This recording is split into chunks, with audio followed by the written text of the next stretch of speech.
OK, takže čaute, vítam vás pri novom videu a dneska sa pozrieme na nové líky a na 2024 roadmap, takže sa pohodlne usaďte. Začneme teda Battle Royale, sem je teda sezóna 2, chapter 5, pod ktorou je vlastne Avatar Star Wars, to už ale za nami to nás zaujímať nemusí. Keď ale pojeme ďalej, tak sme momentálne v aktuálnej sezóne, chapter 5 season 3, v ktorej by malo čoskoro už výjsť Fall Guys.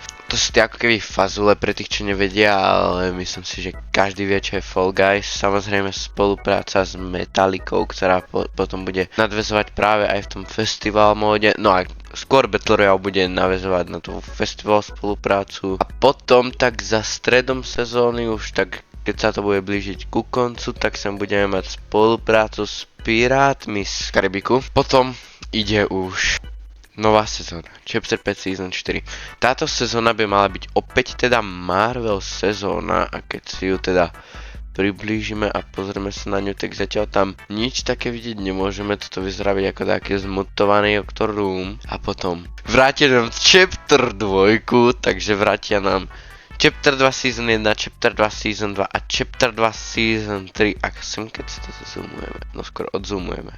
Live event.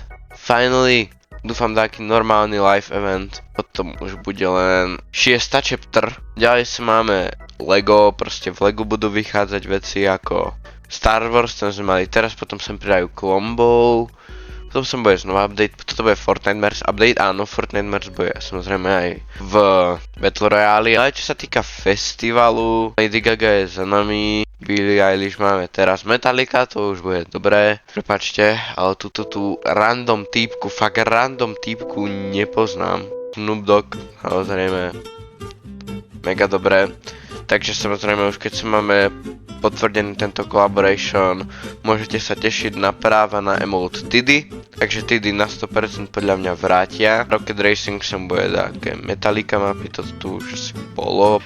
A ideme si ešte, aby toto video nebolo úplne krátke, pozrieť nejaké nové líky z Twitteru. Prvý lík sem máme, že Fortnite štartoval vlastne playtest verzie 30.30, ale keď teda toto loading screen na tú verziu, tak už teraz vidíme, že auta nám asi úplne neodstránia, alebo nejak nenerfnú, no nerfnúť možno nerfnúť, čo dúfam. V item shope je už ponovom aj tento motorkarta, že tí, čo ho chcete, no tak môžete si ho už kúpiť a vlastne štýly sa vám budú meniť podľa vášho ranku. Toto je vlastne ešte item shop na dneska, tých, ktorí by to zaujímalo, tak si to môžu pozrieť. Vrátili nám nejaké vzácne emoty, Verisma nám vrátili On Your Mark, 691 dní nebol v shope. Takto tu ináč potom ten týpek vyzerá in-game s tým rankom. Nice! Fortnite solval book s tým, že sú nesmrteľní cepkovia. Heavy Sniper, krát 3 damage to vehicles. Nice!